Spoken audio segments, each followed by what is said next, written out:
Welcome to a new podcast with the two mics. Is that it? What do you mean, is that it? Is that your intro to our podcast? Yeah, what's wrong with that?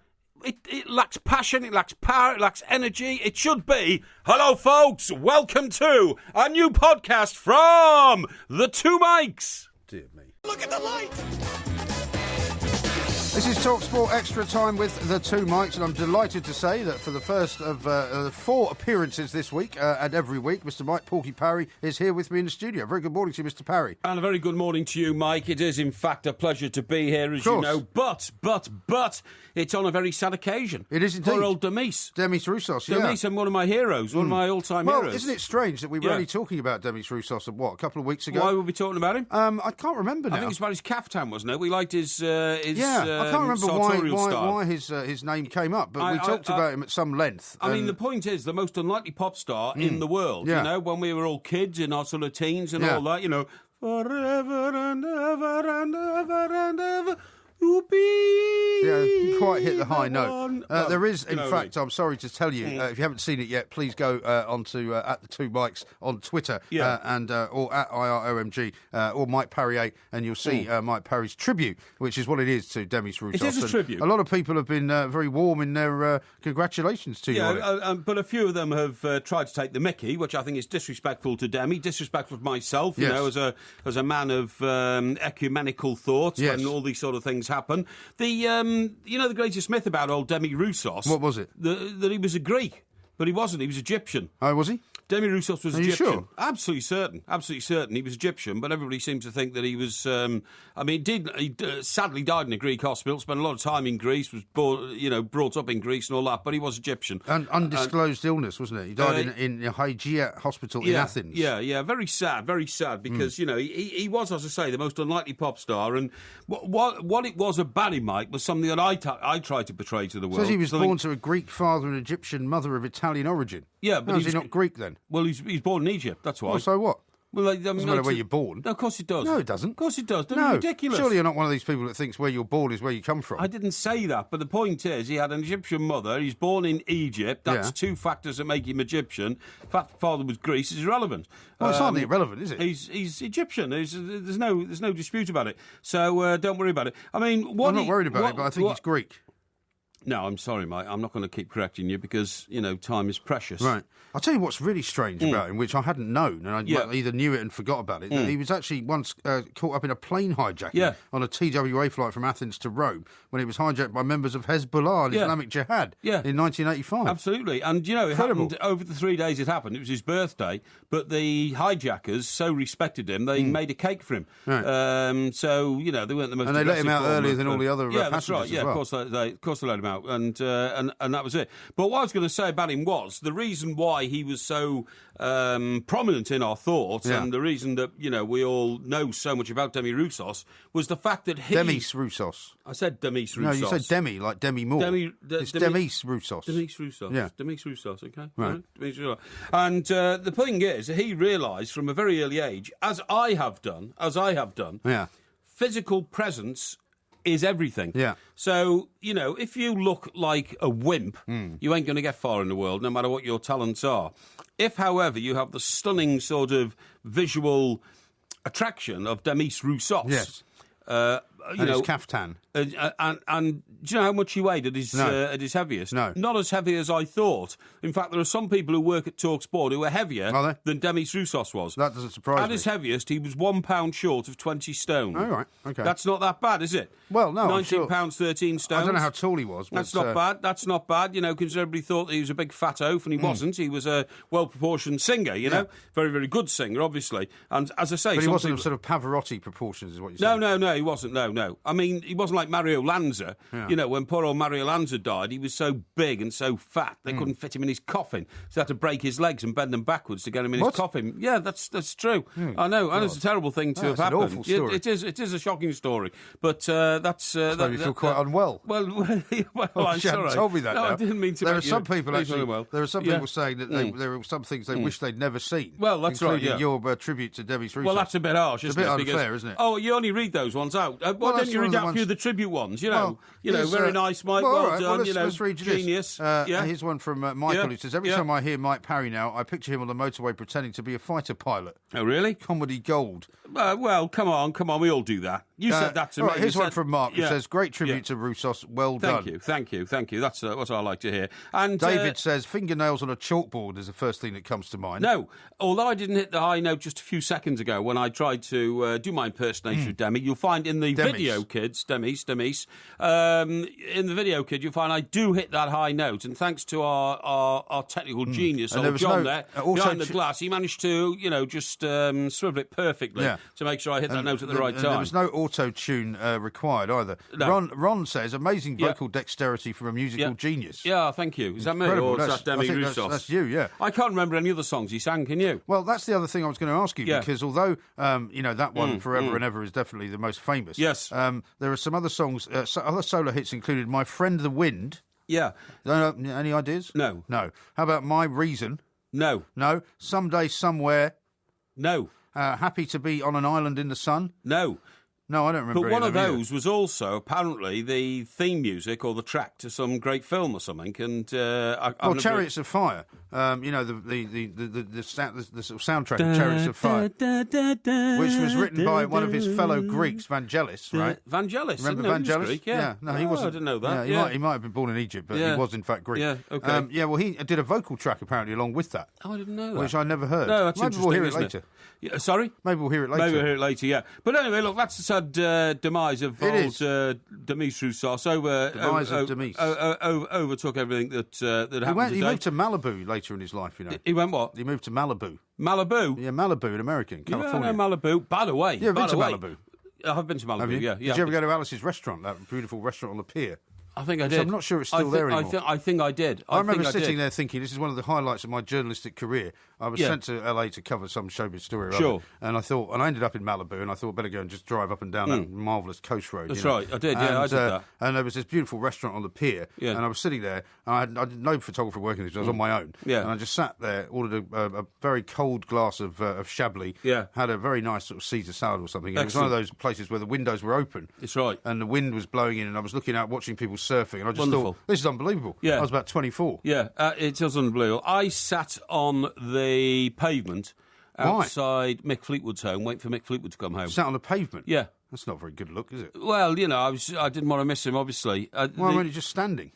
Well, I was probably tired, you know what I mean? But, I mean, all I'm saying is... he's not going to talk to somebody sitting on a pavement, is he? Well, he is if he's sitting on the pavement next to his car when his car comes in, which ended up being a white... what's the name of? What? The top American car. Cadillac, yeah. Hey, boy, take me back, I want to ride in Geronimo's Cadillac. It was one of those, you're absolutely right, yeah. Anyway, look, just about America, quickly. We've got to talk about the weather over there, because the weather is terrible. The worst ever storm is going to hit the eastern seaboard. It's going to close down the country. Yeah. People as far north as Connecticut and as far south as Florida are being told, don't go out in your car. Well, they've made it a state of emergency, and they've made it illegal to go out in your car. Illegal at this moment in time. If you're out driving in those states, you're actually going to be arrested, which is incredible. It is incredible. We'll be checking in with one of our correspondents a little bit later on who's stranded. Who can't get a flight back to Connecticut. I'll tell you how quickly the weather can come down there, Mike. Remember Twiggy had a husband who died in a McDonald's hamburger bar in McDonald's? Really? Yeah, she did, yeah. What was his name? Don't know. Was he a hairdresser? No. He I think he'd had a few problems with drugs during his life, but he took their child out to a McDonald's on 3rd Avenue, or 2nd or 3rd, I can't remember which one, and he died. And don't remember, we all rushed down there. But I don't think I was there for that. Anyway, the point of my story is he was interred upstate, like about 150 miles north of New York. Right. We all went up there on Sunday morning. I went with Martin Dunn. Do you remember Martin Dunn? I do remember Martin Dunn. Michael Whitney, was that his name? Michael Whitney, that's the boy. And you won't believe it, we went up there. Yeah, he died in 1983, just before I got there. That's right, absolutely, yeah. We all got up there and we located the churchyard where it was going to happen. And then we thought, well, it's not happening for 2 or 3 hours because we had great preparation, went up there in good time and all that. So the nearest little town was about 3 or 4 miles away. Yeah, hang on, about 3 or 4 miles away. So we decided to go there and have some breakfast, right? Yeah. We got there, and when we got there, for some strange reason, it started snowing lightly. Then it snowed a bit more. Then it was a hurricane. It just didn't stop, yeah. And we couldn't get back to the churchyard for the interment. It was only 20 minutes away. It was ridiculous. Yeah. Absolutely. Fortunately, neither could the hearse, so it never happened. Right. And so you were stuck in this place having breakfast. Yeah, absolutely. And then we had to wait till the next day, and then all happened the next day. It was shocking. Yeah, it's one of the things the weather can do to you in America. It can be fierce and wild. And in fact, the Native Americans would wait for storms like that and then take all their old people out into the forest and leave them there to die, because that's the way they used to cleanse their societies. Is that right? Yeah. Take them out to the forest from where? Well, from the tepees, like the tepees, the Indian village and all that kind of stuff. Just look at the time. They just take them only a few hundred yards into the forest and leave them there. He's Mike Porky Parry. I'm Mike Graham. Loads more coming up from the two mics. Circles together, hold hands to the sky, freedom of running, freedom to fly.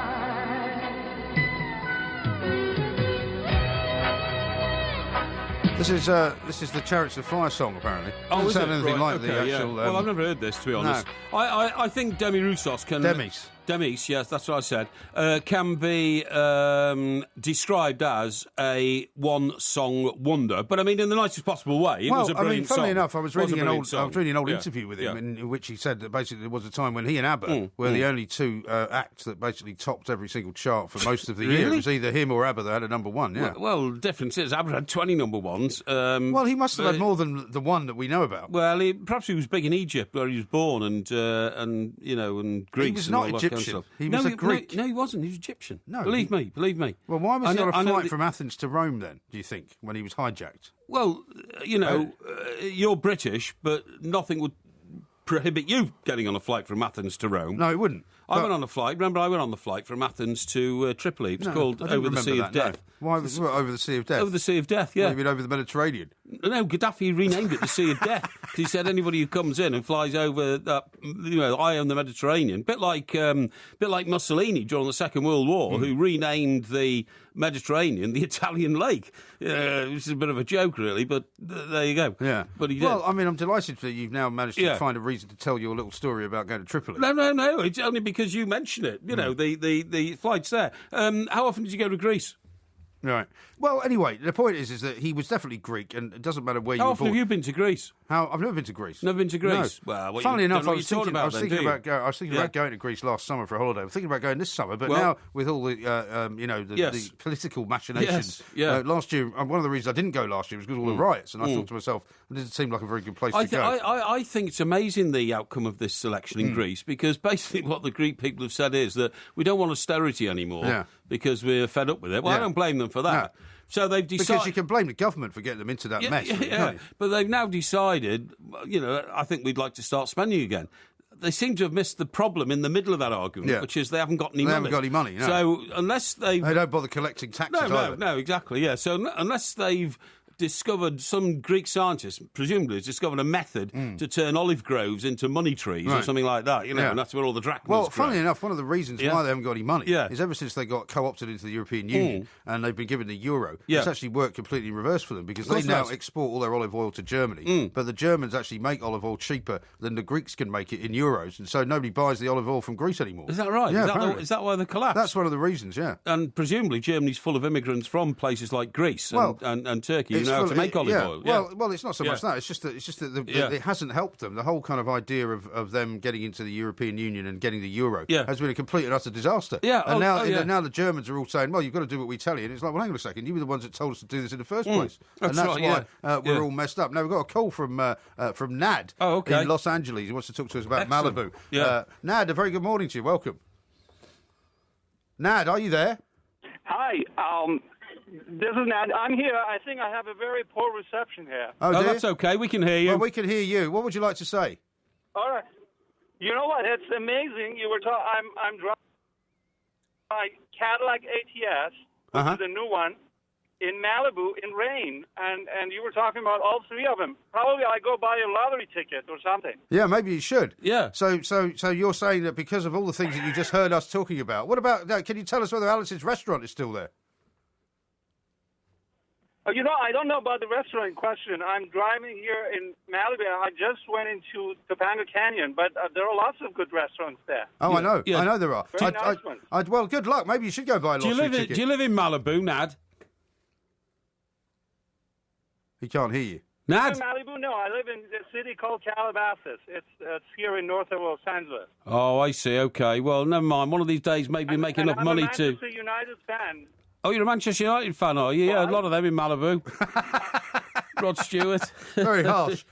Funny enough, you can't see. No, thanks for the call. Yeah. I think he just thinks it's an amazing coincidence that he's driving a Cadillac in Malibu. And we mentioned the And Cadillac. we happen to mention a In Cadillac and Malibu. Well, it's great he's listening. Thank you very much indeed. Now, hang on, that's 8 hours back, so it's 6 o'clock in the evening for him, 20 past 6. Yeah, that's right. That's great No, time but to it's be in raining. Malibu. It must be part of the same snowstorm system. But you know, very shortly he'll see the sun setting, won't he, over the Pacific beautiful Ocean. part of the world. I nearly Of course moved it is. out there, you know. I was offered a job out there, but in the end I came back to London Really? instead. Yeah. Really? Who with? With the Star over there. They wanted me to What? run their West Coast bureau. To work in LA? Yeah, to work in You LA. wouldn't have liked that, Mike. I don't think I would have done, no. Too much like hard work for you, anyway. It wouldn't have been hard work, but I didn't want to just work on celebrity stories all the time. Oh, But when I was out, one of the times I was out there, I had to go up into horse country, which is up just north of Malibu. Horse Horse country? country, a place called Santa Ynez. Oh, yeah. And it was amazing, because it was just one, you know, it was Princess Michael of Kent, actually, I was chasing, because she was supposed to be staying with somebody out Right.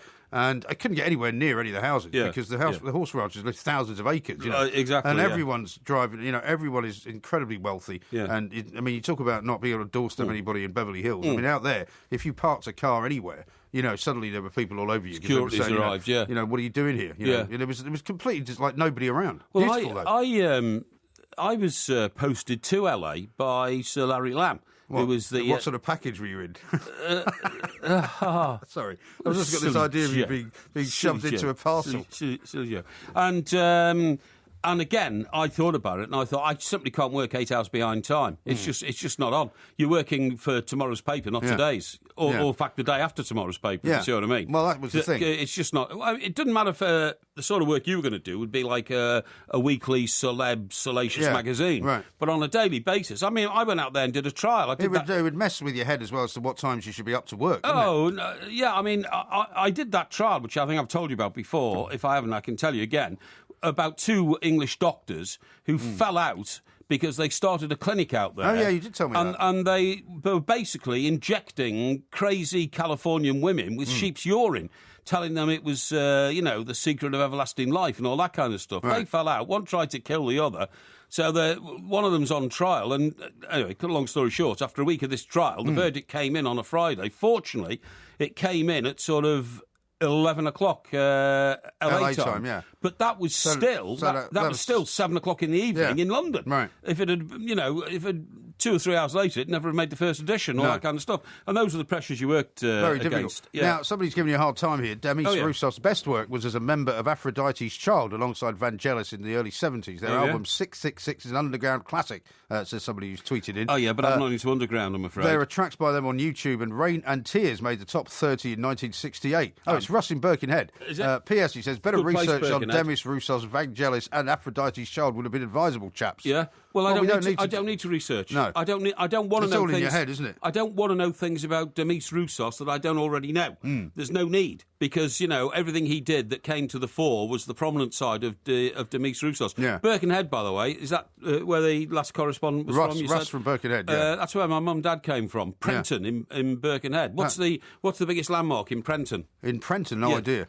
Tranmere Rovers football ground, Is it? Prenton Park. Oh, right. You ever heard of Prenton Park? No. What do you mean you never heard of Prenton Park? Well, of course I've heard of it, but Yeah, I mean, exactly. I wouldn't know. That's what I'm saying. I mean, it's not my neck of the woods. Well, is it? it maybe should be. Now, listen, I want to You drove me through Birkenhead, did you not, when we drove up to that Liverpool-Everton game? Yes, I did, yes. And we right. went across the Mersey Tunnel. That's didn't right. No, we went across the Runcorn Widnes Bridge. Did we? I think so. I don't think so. No, I think we came went under through the Mersey then. Tunnel. So he must have gone up the A41 and gone under the old tunnel rather than the new one. No, I think That's we did, it. yeah. Okay. Now, listen, I want to tell you something. No, hang on, just before you go on. yeah. Catherine has tweeted us a Catherine, picture. sounds like a nice lady. Yeah, she says there's a live snow cam on NBC News site, but there doesn't appear to be any snow. And people are going about normally in this picture of Times Square. You're joking? Yeah, well, that may be why we haven't seen any pictures of snow yet. 'Cause it hasn't actually happened yet. So the governor of New York has warned people to stay in at peril of their lives, and there's no snow. Well, so far it doesn't look as if there is. You know, I'll have to check that out. I know I'm telling you because you know about it, but the benefit of our listeners, sometimes you could walk down a street in New York after an overnight snowstorm and you couldn't see the traffic to your left, for instance, if the road was to your left, because there'd be a snow wall about 8 feet high. Yeah. Funnily enough, when I was there a couple of Christmases ago, it was exactly like that. Exactly. And the snow is piled up literally above the cars. Because they've got these snow ploughs that go up and down, but the snow ploughs don't just push it away, they blow it to the side, don't they? Yeah. And they build these huge walls. I mean, it's literally like, a wall being built between you and the road. Well, do you know how many snow ploughs they've got out in New York City tonight? Tell me. 2,000. In the city itself? Just in the city. But there's no snow. Well, I'm going to have to check this out. A bit weird. Now, listen, mate, I want to tell you something about traffic and cars and all that. Have you seen the time? Yeah, don't worry. We've got another story now. No, we haven't got plenty of time. We've got plenty of time. No, we haven't. We've got plenty of time. So I've got to ask you about your penthouse as well, because I want an update. You don't want to know about that. I want to know. The listeners do not want to know about that. Yes, they do. They all want an update. No, they don't. It's boring. They don't want to hear about my lifestyle anymore. They do. I want to tell them something which can help them avoid possible death. Really? Yeah. Well, you can't tell me now. We've only just started. We've got to hope hear the sports headlines. I think the schedules are getting really crazy. Really crazy. They've always been the same, They've never changed. I'm finding them we difficult. Have the news at the top of the hour. Difficult to manage. I know that. Yeah. We have news at the top of the hour and at the bottom of the hour. Do you get that? Okay. For heaven's sake, he's all upset now. He's Mike Parry, I'm Mike Graham, we are the two Mikes. We'll find out about the penthouse later. We'll find about... No, you won't. I've got nothing to tell you about the penthouse. Nothing has changed. Look at the time. Right? Looks like a bomb city. What more do you want to know? Yeah, well, we want to hear an update. Looks like downtown Baghdad. This is Talk Sport. Oh, Lauren Hardy, that's right. That's what I meant. It's time for an update on your penthouse of horror, as I've now called it. I don't know why. Because it sounds like a Lauren Hardy movie, that's why. No. You got a washing machine stuck in... Last time we heard, let me just sum up for you. Yes. Washing machine in the middle of the kitchen floor, because you can't put the washing machine in until you take the old one out. And that won't come out. The wet room, which is a complete and utter disaster, which has got no shower in it. All the plumbing's been taken out. And you have to advise the people down below that you're going to be running water pipes throughout the ceiling, which may or may not cause a problem for them. Meanwhile, you've got the roof terrace, which is in a complete state of disarray. They took the scaffolding down today. Oh, they took the scaffolding down? Yeah, the scaffolders came and removed all the scaffolding, and it's all going to go back up in a month's time when they resume work on it. Who's paying for all this? Well, it's an issue that's at dispute and in dispute. And, but, I mean, were you originally paying for it? No. You weren't paying to do the roof terrace, then? Well, you must have been, I pay massive service charges on the block, right? And that's supposed to cover maintenance and all that kind of stuff. Well, yeah, but you're not just maintaining it, are you? Well, no, but the people who run all this are wholly incompetent. Right. I mean, they were supposed to have replaced the roof terrace and then found out at the last minute that they hadn't been through all the proper legal procedures. Yeah. How incompetent is that? Very how do these guys have a job? Yeah, I know. How do Shocking. they work? Shocking. And by this time, they've piled 200 new tiles from Italy, up onto the terrace. They've got all the asphalt. So they've left those there, presumably? No, it's all gone. They've taken it all away? It's all been taken away. It's all been taken away. And the scaffolding now is gone with the pulley there that pulled all the stuff up and all that, which I was going to use to put a new fence in, by the way, around the old roof terrace. So I need a new fence for the summer and all that kind of stuff. That's now gone. So it's a mess. But I don't want to talk about all that. Because and the washing machine's still stuck. The washing machine's in the middle of the kitchen. But look, I have other things I've got to deal with. Because I keep forgetting, there's one particular person on Twitter who keeps asking me, he says, please ask about the exercise bike. Lots of people want to know about what's going on with that. You don't want to know about it. It's not interesting. Place yet? It's not interesting. Has that been put in yet? No. It hasn't? No. So where is that then? It's still in a warehouse somewhere. Yes, it's in transit. In transit? In transit, Seems to be taking a very long time. It's the bike that's going nowhere, to be perfectly honest. Certainly isn't going anywhere. Getting nowhere. Yeah. Now, what I want to tell you about is a very worrying event which our listeners need to know about, right? Yeah. Now, on Sunday... I was repairing from my other home, which is down on the coast, okay? Right. I came out of the shower, went down the lift from the penthouse. Yeah, because you've got to get in the shower. You've got to go all the way down there to get a shower. Although you've got the hand shower in the other bathroom, haven't you? Yes, I have, yes, in my Surrey pack. Yes. By the way, I've been able to ask to open a pub locally. That's unusual. Normally you're asked to shut one. Isn't it? I mean, you're normally in there at closing time. Normally thrown out of one, you mean? But I'll tell you about that later. Now, what I want to tell you about is this, and this worries me greatly.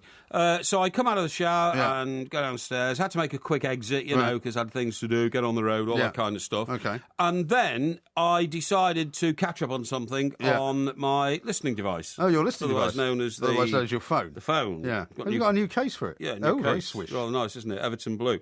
Is that Everton Blue? It looks a bit light for Everton. No, it is. You can't see it in this light, but it's absolutely royal blue. I made sure of that. Yeah, it doesn't look royal blue to me. It looks more like sky blue. No, it's not. It's royal blue. Honestly, that's a very nice case. I must say it is a nice case. And do you know what? Very nice. Do you know what is interesting? Is that it's not that they got the phone and put it in a case. They've taken the back of the phone off. Yeah. Do you see what I mean? So the case is part of the phone. Well, they haven't taken the back of the phone off. They've just slid the case into the back of the phone. No, they haven't. There is no back on this phone. That is the back of the phone. Well, that is the back of the phone. Yeah, but what do you mean there's no back on it? Makes it sound like there's wires coming out of it. No. When I was in the shop, the bloke said, "Here, we'll put this in here." So he took the back of the phone off. Yeah. Do you see what I mean? Yeah. So see your phone there? Yes. Right. If you took the back off, Yeah. that then is exposed. Yeah, I can see what and they've that done. fits into the see new what they've done. folder. What's this called? Folder. It's a case. A case into the new case. That's right. Yeah. So that's what it is. Anyway, so I get the old earphones, right? And this is the pointed issue. First So of all, you were listening to something on your phone I while was driving. I was listening to our last show. Oh, were you? To make sure that your contribution was up to standard. Oh, was it? Okay. Yeah. What did you think? Was it suitably edited? You don't have any words for whoever edited it? No, I think it was okay. It was acceptable. Yeah. Put it Actually, that way. we've had a couple of requests to hear that Pyongyang style as well. Pyongyang, You might want to play that again. Now, what happens is, I put it in this pocket, not this pocket under the shirt on, but I mean a pocket in the same place. A similar pocket in a similar pocket, shirt. Yeah, and Because then all your shirts are similar. they are similar. Yeah. And then I plug the old earphones in. You shouldn't be driving with headphones in, should you? Well, yes, there's no law against it. Well, There's it's no not law very against safe, though. You can't hear anything. Well, What if there's a police car behind you and you can't hear the siren, you can't get out of the way? Well, I'd see it flashing lights, wouldn't I? In my Well, mirror but and all that kind of you stuff. can't. I mean, it's the same reason you say cyclists shouldn't be I have cycling awareness. around I have with awareness. headphones in their head. It's I have very, great- very I- dangerous. I honestly have great awareness. Anyway, so I start going, right? Start going, and I'm on the road up to the motorway and all that. And I suddenly realise the phone's getting very hot in my pocket. Yeah. So it's burning my breast. Yeah. They do get very hot. I've got burning breast syndrome. Have you got the? Did you have the new case at this point? Yes, new case. Yeah, right. I got the new case on Saturday, and this was Sunday. Okay, Right. So then what happened is quite remarkable, and this is what I want to warn our listeners about. Yeah. I pushed the earphones in because I wasn't sure I was getting the right level of audio. Yeah. But then I found out something else, which I'll tell you about in a minute. Well, the volume control. Yes, I didn't know about it. Did you? What, you mean you didn't know there was a volume control? No, it has an automatic volume control, and it won't go louder than halfway up. That's an EU regulation. Won't go halfway up in case it deafens you. Yeah, it's an EU regulation. And then you have to get it out, and you have to press, yes, I accept full responsibility for going deaf. Yeah. And then only then can you put up the volume control. That's right. But that's irrelevant. Yeah. What I'm talking about here is I pushed them in, and as I pushed them in, I suddenly, got an electric shock. No, I wouldn't say electric shock, a sensation. Right. I got a sensation. But guess what? Was it static? Well, I think I've discovered something which could be lethal to people. Right. Having just Maybe got out, it's just your head's a conductor for electricity. No, don't be silly. Having just come out of the shower, my ears were full of water, Why obviously. didn't you dry them? Well, I do dry them, but you can't get all the water out of your ears all the time unless you you can. shake your head for half an hour, which I do sometimes, but I didn't want to. He's now shaking his head. Yeah, I am. believe it or not. Yeah. So, as I pushed the earplugs in, they touched water. Water then reacts almost like steam coming out my ears. So it was like an electric shock. It was like a bit of like some an electric shock, and boom, suddenly I'm It doesn't shocked. sound at all safe if you're supposed to be in control of the car. And there was a blip in the sound coming from the phone. Really? So it clearly disturbed something or hit something, you know what I mean? Well, do you remember there was a story about some guy in China whose iPhone exploded Blew because up. he charged it the wrong way or something, or he used one of those illegal charging mechanisms? Oh, well, you see, if you use one of those, you're getting in trouble. But I just thought I'd let our listeners know, be very careful about sticking earplugs into your ears if your ears are full of water. Yeah. Because it seems to me water and electricity don't mix. No, I don't think they and do. there's clearly electricity coming into your ears through the lead I think from most your phone. people know that, don't they? No, I don't think they do. I don't think they realise how susceptible they are to it. See, what I think happens is, when you're driving a car, if you go right, you turn your head to the right. And that swishes water round from the coccygeal, which is the middle bone in your ear. Well, you're also looking left if you're turning right as well, aren't you? Yeah, well, you know what I mean. It swishes it one way or the other, and I think it's dangerous, and I think it's something we should all be Well, I'll tell you aware what's of. dangerous is What? driving What? with headphones in, so I really don't think you should do that. I'm not sure that is dangerous. Of course it's dangerous. Well, it doesn't occur to me as being It dangerous. means you can't hear somebody shouting. It means you can't hear another car behind you. You can't hear a police siren or an ambulance or If anything. you've got your radio on, pal, if you've got your radio on, you can't hear anything anyway. The other thing... Yeah, but it's not the same as actually having earphones in, which are basically designed to keep out outside sounds, which is a radio is not supposed to do. Now, listen, the other thing is this. Do you chew chewing gum when you're driving? I do sometimes, yeah. I do always. It's great for concentration. But guess what? There is another added benefit, which I've just found out from a research paper issued in Japan last week.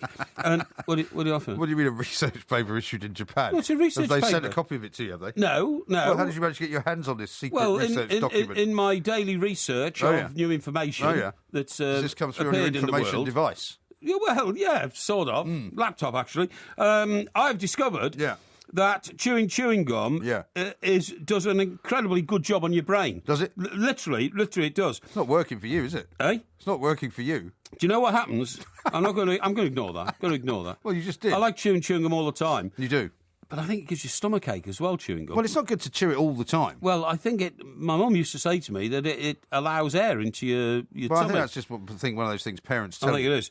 Anyway, look, I'll tell you what it is. It's related to activity in the hippocampus, which is an area of the brain which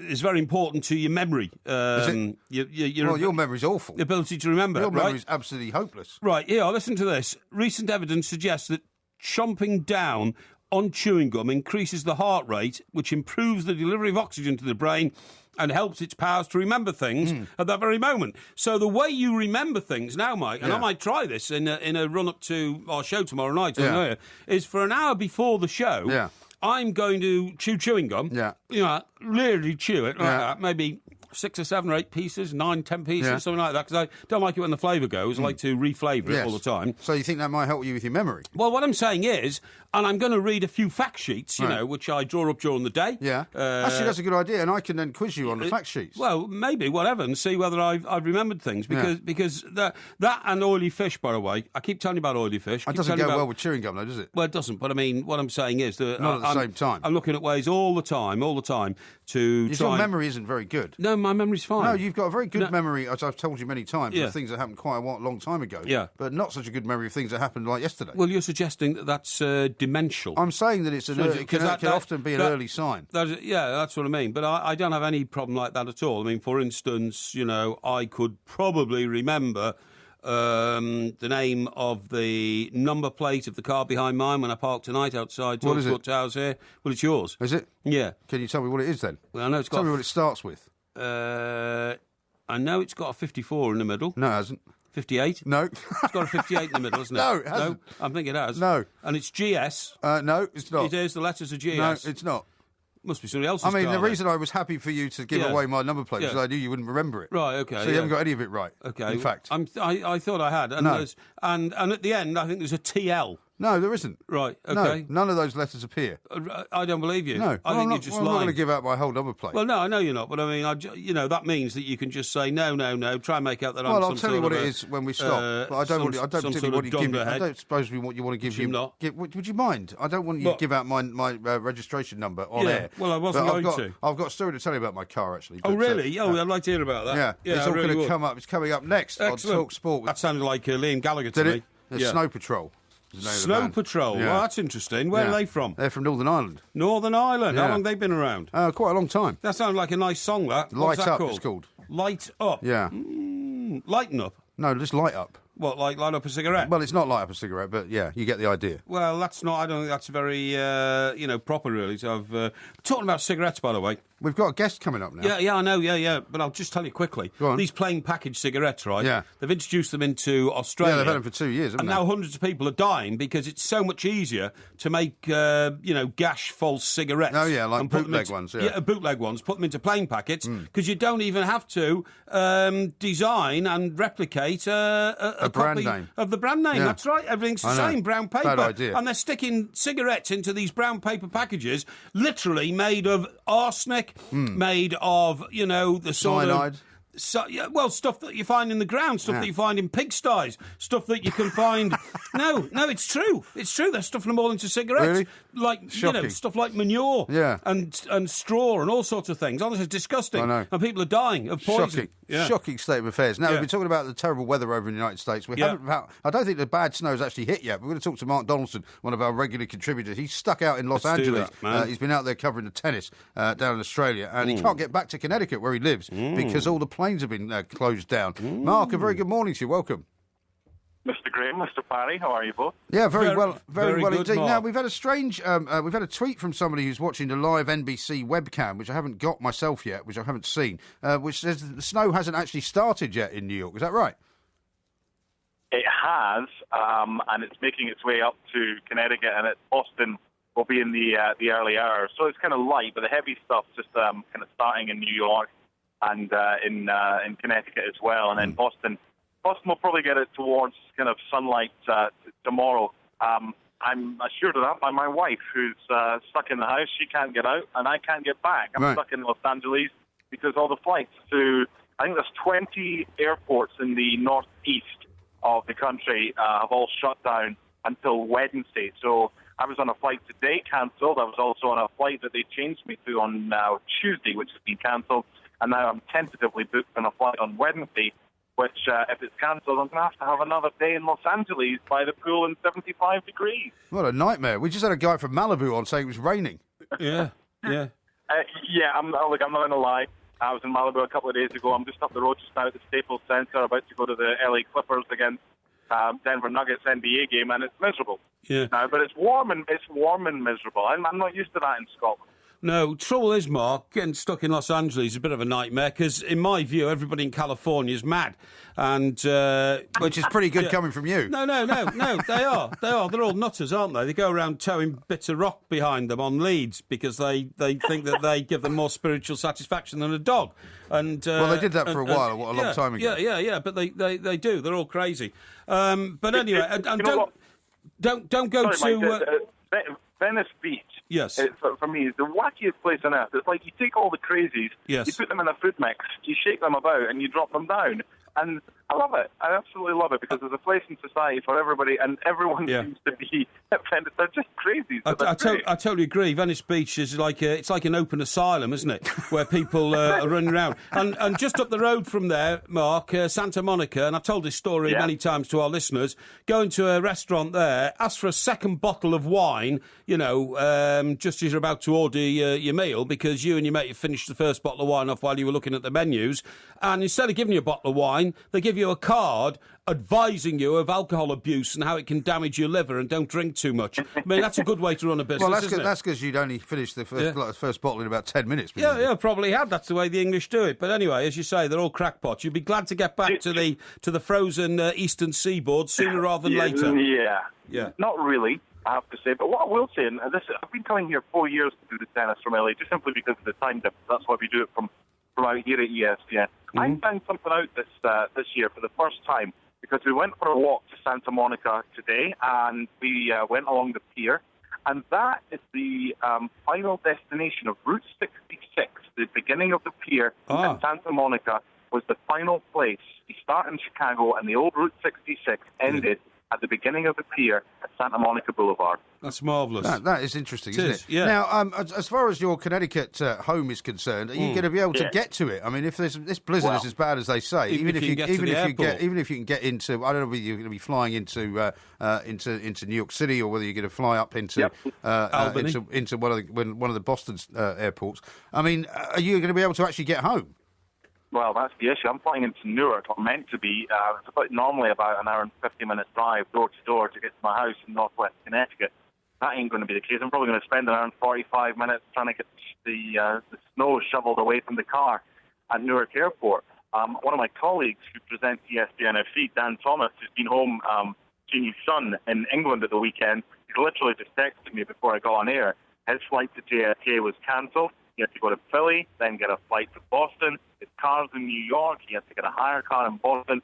And he said it's the scariest drive of his life, down from Boston to his home in West Hartford. So one thing I would say, the difference between the US and the UK, we know this was going to be the case. I got an email on Sunday from United saying my Tuesday flight as well as the Monday flight had been cancelled. You'd have everybody off school. The roads were shut tonight at 9 o'clock Eastern time. No cars were allowed, and if you did, then you would get arrested because there are police out there making sure of that. And that's because they can have a clear-up operation to start on Wednesday morning. If you got a bit of snow in London, remember it was during the darts a few years ago at Alexandra Palace. It was chaos with a bit of snow. Oh, it was an absolute nightmare. Well, listen, hopefully you'll manage to find a few decent things to do in LA. I'm sure you'll be able to keep yourself entertained, Mark. But thanks very much indeed for joining us. We'll be talking to Mark later on in the week as well about a whole bunch of stuff. But it's true what he says. You know, whenever we have these... I remember when I was flying to... The last time we had proper snow here, which was a couple of Christmases ago, and they had that nightmare at Heathrow. We didn't find out until the day before, the afternoon before we were flying the next day, when Virgin rang us to say, oh, by the way, your flight's definitely going. Yeah. Because, you know, we just didn't know, and you can't plan anything. And did it go? It did go, yeah. And it was fine. But, you know, we'd only had 3 inches of snow. I've just had a text from my sister who's in Connecticut at the moment. She says, yeah, it's not too bad. We've only had 6 inches so far. Right. So they've had 6 inches of snow already. Yeah. Didn't they say it was going to be the worst storm ever? Yeah. And did you know... 3 inches per hour and winds of up to 50 miles an hour. And did you know it's heading in this direction? Yeah, but we won't get snow, will we? Well, we will. The Express says we will. But I mean, no. You were telling me just the other week we were going to get snow and we didn't get it. No. I've been researching this today. Good. I have to keep our listeners informed what's going on. Yeah. Now, what's happening is that we are going to get what's called the Polar Vortex Yes, effect. that's what they had last year. Was that the Polar Vortex? You know all about this, do you? I do, of course. How do you know about it? Because the Polar Vortex first came into... about anything. Yeah, I do. No, well, you'd be surprised. The Polar Vortex first came into the lexicon last winter because that was... Remember the horrible winter they had over in the States where it was literally frozen for the best part of about 3 months? Yeah. And where, in fact, in Connecticut, where my sister lived, they had snow on the ground all the way through until the end of March, I think. Never got rid of it. Well, our friend Phil Finn eventually sold his house in upstate New York because he was a golfer. Yeah. He'd taken up golf and he'd moved up there and bought the house in the spring and summer. But, I mean, for 5 months a year, he had golf. Couldn't play it. He couldn't play golf because there was snow on the courses. Now, here, the Polar Vortex, it's a displaced Polar Vortex, OK? Here, what's happening is thunderstorm weather bombs are hitting the eastern seaboard in America, right? Yeah. And the next predicted blast will unleash blizzards, a deep freeze, and it'll be... that's what's happening. That's what's happening tonight. Yeah. We're looking at a very severe cold snap, certainly bringing the coldest temperature so far this winter, driven by a displaced polar vortex, which means the swathe of freezing air over the North Pole is pulled down over the UK thanks to the southerly positioned jet stream. This could trigger anything, gales, significant snowstorms and very damaging weather. And it's 95% certain the whole of the UK will be affected. Now, how about that? Yeah, well, that's a weather report. It will be affected, but I don't think we will get anything like the kind of snow that they're going to get. Well, and we certainly won't get it down here. No, I'm sure about that. Now, I've got a Beatles story to tell you from the weekend. Tell me because I think it was on Friday night. As quite often I do, I was watching BBC 4.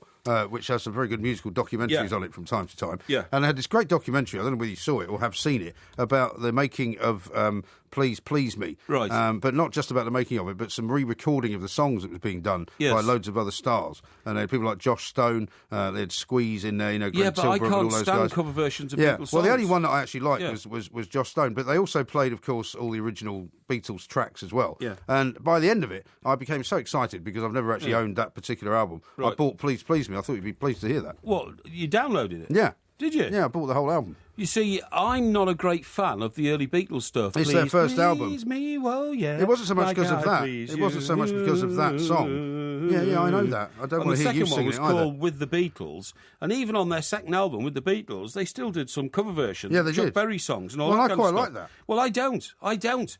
To me, the Beatles is a purism of form. It's songs written by John Lennon and Paul McCartney, by George Harrison. Well, I've always liked... Latterly, I saw her standing there. By Ringo Starr. Right. And I saw 14 songs. Standing there. 14 songs. Misery. Anna, which was a cover version, I think. Chains, I think, was a cover version.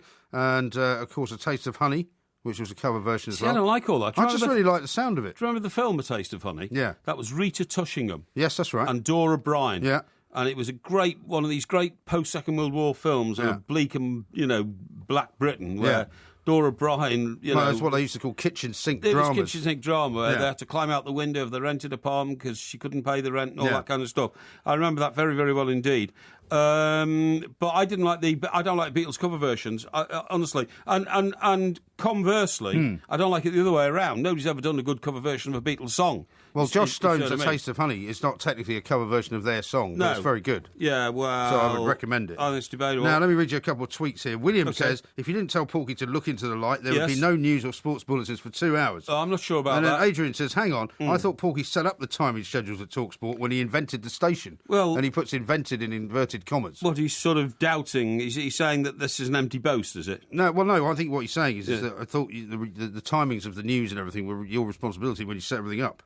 Well, I'm not going to get into that. That's history, and, this is an historic... Now, a lot of people saying that my musical knowledge is shocking. He said the Snow Patrol song is called Run, not Light Up. Oh, really? Yeah. So you got it completely wrong? Yeah, I did, yeah. Misinforming the audience again? I did. Oh, right, here, I've got one from here. That Snow Patrol song is called Run. Snow Patrol? Snow Patrol, sorry. That Snow Patrol song is called Run. I thought Mr. Parry was a musical genius. He should know Snow Patrol. Well, how about this from Phil? He says, why don't you connect your phone to your car stereo by Bluetooth? Get with the technology. This I would like to see. Do you even know where your Bluetooth is on the phone? Yeah, well, I'll tell you what happened. Do you ever use Bluetooth? No, I'll tell you what's happened. I'll tell you what's happened, right. Well, you haven't got a lot of time to tell me what's happened. No. I had it all set up. Yeah. Absolutely no problem at all. Bluetooth? In the Bluetooth, in the Merc, OK.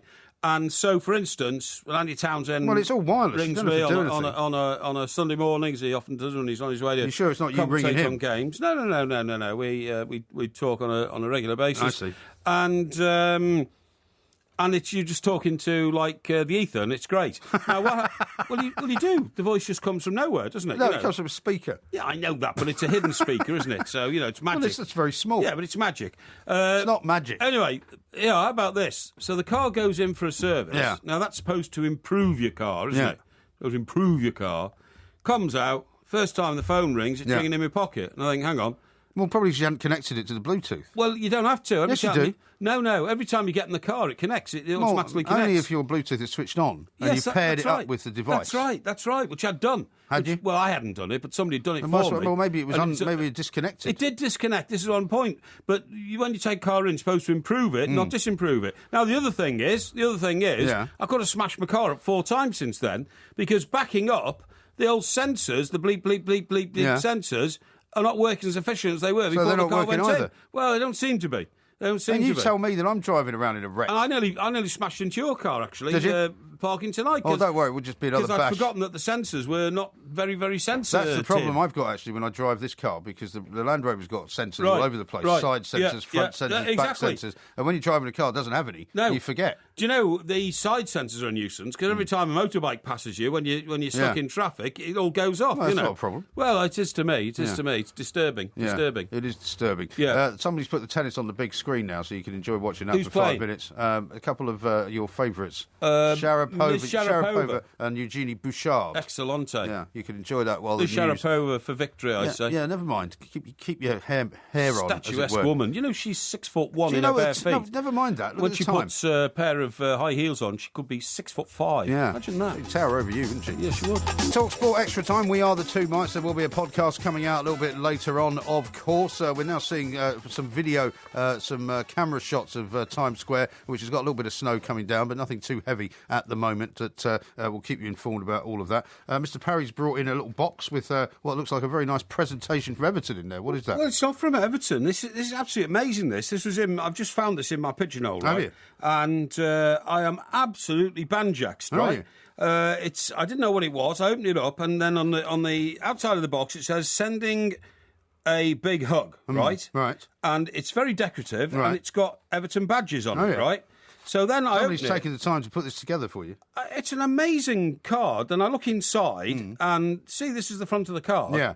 With the Everton crest on it, and it's all themed Everton. I open it, and on the inside left-hand page, Mike's a picture of you and I. Oh, my goodness. See? Well, I didn't send it to you. No, exactly you didn't. And Where'd then I get that from? on the right, well, I'm just about to say to you, there's a dedication, and it reads like this. Dear Mike Porky, Having just heard the great news that you'll be making more appearances on the show, I thought I'd make you a card in celebration. I'm a huge fan of the show, and I think you and Mike Graham are great together. That's very, very kind of you. I've made badge cards for several TalkSport presenters, so other colleagues of ours have had a lovely present like this in the past, and hope you like yours. Keep up the great work. Lots of love. Joan Moores from Prescott, Merseyside. That's nice, Well, Joan, thank you very much indeed. That's incredibly kind of you.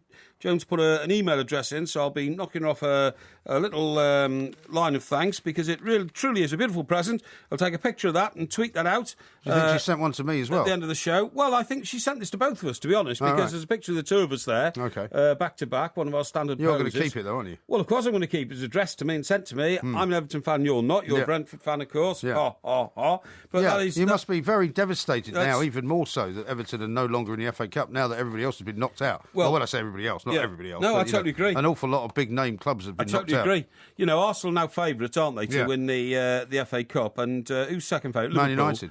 Apparently Man United are. Man United second, Liverpool third, probably, but they've both got to get through replays in a season which is which has produced so many shocks. You've got to say there's no guarantee getting through the replays. Yeah. But it's a mixed feeling, Mike. On the one hand, you're saying, oh, well, that's a bit of comfort because Everton are not the only sort of, quotes, big club that have gone out. Other big clubs have gone out, including the top three in the Premier League. So nothing to be ashamed of. But on the other hand, of course, you quite rightly say, what an opportunity it would have been to progress in the FA Cup this season. Shocking. It means in any draw after we've got through against West Ham in that penalty shootout thriller. Yeah. We wouldn't have come up against Manchester City or Chelsea, easily the two best teams in the Premier League. Yeah. We wouldn't have come up against Southampton, who can beat anybody this season, as they've proven, and wouldn't be coming up against Spurs, who are one of our bogey teams. Yeah. I mean, what an opportunity that would have been. Really. What an opportunity missed. Now, let me read you a couple of texts that have come in. Right. One from John Laguna.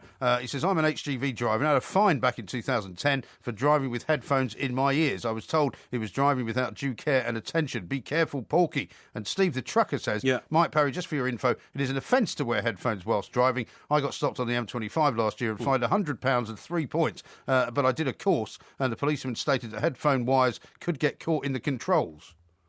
I suppose that is one consideration. I didn't honestly know that it was an offence, so I won't be doing it again because I do not like to... It does sound dangerous. I don't like to break the law and all that kind of stuff. The worst thing was the water in my ears and the burning sensation on my breast. Yeah. And the phone does get very hot if you listen to it for a long period of time. It certainly does. And also... Well, what I suggest you do is, if you want, I'll see if I can pair up your phone with your Bluetooth. Yeah, good idea. Because then you'll be able to do it in relative ease. Yeah. You won't have to worry about it. Yeah, good thinking, man. That's a very good idea. Good thinking. The thing that I wanted to ask you about as well this weekend was about my car, because I took your advice and I took it into to a place to have a look at it. Excellent. And they've now decided they have to go in because they think it's quite an unusual colour, something called smoky silver or something like that. You're talking about getting the damage repaired. Yeah, the damage repaired done to you by a lorry. But done to me by a lorry. Well, I still haven't found out who caused Absolute it. Disgrace. But I've said to them, look, the fact is, the car, I took it to my local garage, who are very good, and I said, look, what I don't want to do is spend an awful lot of money repairing it. So they said, well, because of where it is, it's not terrible, and because it's galvanised, because it's so well made, it won't actually rust. So you could not do it at all if you don't want to. Yeah, but it's unsightly. Well, it is unsightly. Yeah. So they're now going to try and match the paint as close as they can. Have you had a quote for it? No, not yet. No, I'm waiting for it. They said they'll get back to me. £100, isn't it? Well, I've said to them, if it's going to be more than £100, I'm not interested. Why? Because I only paid £2,000 for the car. I don't want to spend like hundreds of pounds repairing a bump on the bonnet. But Mike, in my view, the state of your car is the state of the person driving it. You've said that to me, but I mean, you don't want to be driving around looking like a scruffy old dropout. But it doesn't matter. Like a hippie with a big up old car. It's not a status symbol for me. It's merely a means of getting around. Yeah, and listen, in getting around, you take your kids to sporting events. I have done. Right, have you seen this latest dictum that's come from one particular local authority who have told parents on the touchline, I think this is rugby matches, actually, and I'm trying to remember where it was now, that they have to, it's in Yorkshire, they have to keep absolutely silent. This is because of the noise and the abuse that referees have been getting and all that sort of thing, right? Yeah, absolutely. And pushy parents, they call them, don't they? Yeah, they do, yeah. And of course, we've all seen it, dads on the touchline, come on, son, get stuck in. But it's when it gets aggressive and they start telling their kids that they're no good and all that. It's a friend of mine who's a professional footballer, and he was very, very good schoolboy footballer. He was, he was about like 14 or 15. He was twice as good as everybody else. And they're playing in some youth match, and and this guy was roasting this fullback. I mean, roasting him. It was so easy because the guy went on to be an England international, so you can see how good he was. At that age, and my mate was so embarrassed at the way this poor kid was being bullied by his father. Well, the guy who kept beating. The guy he kept beating, and he could beat him so easily. He was chipping it over him, he was nutmegging him, he was running rings around him, literally. He went over to his own manager and said, I'm swapping sides. He said, I can't take this anymore. Yeah. He said, that poor kid is getting bullied by his dad and he's in tears. No. He said, I'm put the other lad on that wing. Absolutely I'm moving over the other side. No, I mean, I've seen that. It's not so much. And this father was screaming in his son's face, grabbing his shirt, pulling him to the touchline, do you know what you're like? You're getting mullered by this kid, and all that sort of stuff. It's awful. Yeah. Well, what they've said up in Yorkshire, the Rugby Football Union is now backed it. They're going to have what they call silent Sundays, which means that shouting, cheering and clapping by parents is actually going to be banned at youth matches for the next 2 Sundays. But that will completely lack atmosphere then. Well, it will. You can't have that. Yeah, but you've got to have a bit of parental involvement. But I'm not sure you do, because there's no reason why kids can't play football or rugby or cricket or whatever it is they play at school without any kind of crowd noise at all. They don't need to have that. I mean, listen, no, I don't agree. I've been to loads of these games, right? Because when my younger kids used to play, and now the kids that I've got now, my older kids used to play, I should say. In fact, some of the abuse that happened on the sidelines when I was watching my oldest son play down in Wiltshire was from my wife, who used to stand on the touchlines abusing me. Which was, quite unnerving. Well, during the game? Yeah. What was she shouting? Yeah, well, she was just shouting abuse at me. This was after we'd sort of split up, and I would go down to watch him play. And then she'd come down, but she wouldn't take notes of the game. She just came down to shout abuse at you. She'd just come and shout abuse at me. What would she shout? Well, I can't really repeat it. Would she shout things out so that other parents would get the impression that you were an absolute... I used to have to walk. My son used to play in goal quite a lot, so I used to actually have to walk all the way down the touchline and then go and stand behind the goal and be just next to him in order to avoid the abuse. Good God, and she just came just to give you a hard public time in front of other parents. In front of all the other parents at the school, to me, she might have been, on the edge there. Yeah, well, she was. That was one of the days she scraped a key down the side of my car when I went back to the car. When I played for the King's School Chester, where I was outstanding, by the way, I played every game. What position did you play? I was the midfield general. Midfield general? Yeah. What are you laughing at? Of course you were. Did you play with what happened inside your waistcoat, like Napoleon? No, but I completely organised the game. Amazing in a way that you didn't make more of a career out of that. Well, I played for English grammar school. So you say. I've never seen any evidence of this. Have you got any evidence of it? I don't need to produce it, mate. Have you got any sort of records of any kind? People know. People don't know. But anyway, the point of my story is... What is the point of the story? I went out... Most of the people at the King's School Chester went out with girls from the Queen's School Chester, because it was a sort of, a social clique and all that kind of stuff. However... Were they adjoining schools? No, they were on the other side of town, but I mean, there was a lot of links between the two schools. I'm sure, obviously, School discos and that kind of thing. Yeah, all that kind of stuff. However, I went out with a girl who was a secretary.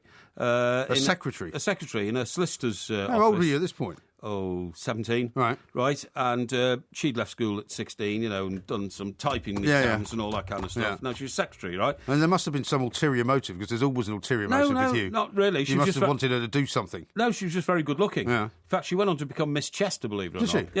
Yeah. Can you believe that? The old Porkmeister. I find that very hard to believe. Yeah, no, she was. So anyway, so she had a load of friends who were secretaries, obviously, because they all worked in the same road. It's called Nicholas Street, where all the solicitors' offices were, and insurance offices, and, So why wouldn't you have a girlfriend from the opposite school like everybody else? Well, I don't know, just didn't meet one, I suppose, or I didn't find them that exciting, to be honest. This girl was very sexy and very good looking. So she used to come and watch me play. But she used to bring all these other secretaries with her. Right. So I had my own... So like your own cheerleaders? I did. I had my own fan club of groupies, I suppose. They were like... You really do live in a fantasy world, don't you? They were. Rubbish. Absolute cobblers. Honestly, they all used to stand... Never heard anything so ridiculous in my life. They all used to stand in a little sort of clique on the halfway line, right? And they all used to shout in, high-pitched girls' voices, come on, Mike, get here, Mike, and then if somebody tackled me, ooh, leave him alone, and all this kind... No, honestly, all this sort of stuff, Ridiculous. It was great. I had my own cheerleaders. Now... this was great because if any of the other girls were there from the Queen's School, they were very demure, very reserved. Yes. And so if it hadn't been for my crowd of groupies, the old porky groupies, there wouldn't have been any atmosphere at the game. Right. Wouldn't be atmosphere. And these girls brought all the atmosphere. And then, of course, what happened was, at the end of the game, when we all piled off to the pub, and you'd only just passed our driving test, so you had people driving down in their father's Jaguars and all this kind of stuff, you know what I mean? All the rest of my teammates tried to get away from their own girlfriends, who were rather staid and prim and well-behaved, and wanted to head off in the same car as me, my groupies, the secretaries, off to the pub. You're painting this rather unlikely picture of you as this kind of Charlie's Angel figure. Absolutely. And we used to go down to a place called... You've seen the time, by the way? We used to go down... The time? Never mind. We used no, to go what do you mean, to never a place mind? Called the Boathouse, right, on the edge of the River Dee and all that. And it was beautiful. And the other guys in the team would always try and avoid their girlfriends and chase all mine. Unbelievable story. Absolutely unbelievable. Look at the time, though. It is really late now. More coming up from the two mics. I'm Mike Graham. He's Mike Parry.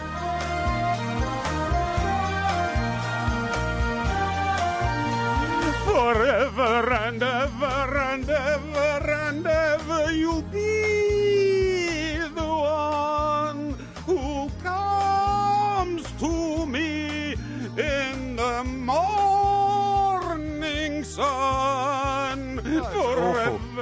That is absolutely awful. I was rather hoping they wouldn't play that out. That is not awful. And remember, this is not something in which we're taking the mickey out of. For heaven's sake!